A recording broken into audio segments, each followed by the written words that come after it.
10வது அடையாளமாக சொல்கிற போது லா யவதூன் வலா யல்அனூன், இறை நேசர்கள் யாரையும் பழிக்கவும் மாட்டார்கள், யாரையும் சபிக்கவும் மாட்டார்கள்.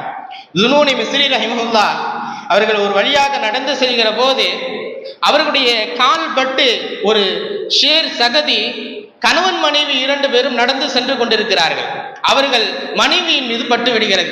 இவங்க கால் செருப்பு அடிச்சு அந்த சேரினுடைய தண்ணி மனைவியின் மீது பட்டு விடுகிறது. கோபப்பட்ட கணவன் தன்னுடைய செருப்பை எடுத்து துன்னூனி மிஸ்ரியின் கன்னத்தில் அறைந்து விடுகிறார். அதை பார்த்து இவர்கள் திட்டவோ கோபிக்கவோ இல்லை, நேர வீட்டுக்கு போயிட்டாங்க.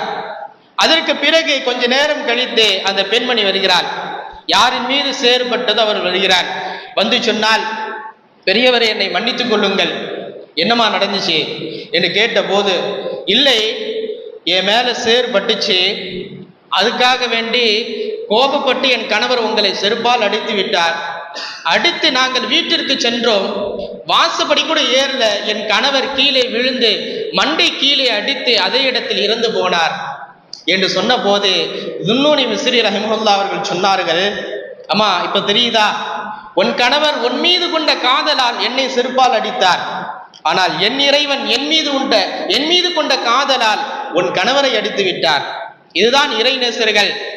இறைநேசர்கள் யாரையும் பழிக்கவும் மாட்டார்கள், நோவினைப்படுத்தவும் மாட்டார்கள். ஆனால் அல்லாஹ் சும்மா விட்டுவிட மாட்டான். மன் ஆதாலி வலியன் ஃபகத் ஆதன்துஹு பில் ஹர்ப், என் நேசர் யார் பகைத்துக் கொள்கிறானோ அவனுடன் நான் போர் செய்கிறேன் என்று அல்லாஹ் ஜல்ல ஷானஹு தஆலா சொல்கிறான்.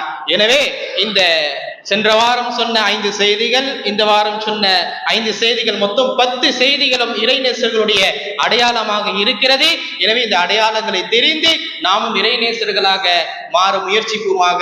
வாஹிரு தஅவானா அல்ஹம்துலில்லாஹி ரப்பில் ஆலமீன். அஸ்ஸலாமு அலைக்கும் வரஹ்மத்துல்லாஹி வபரகாத்துஹு.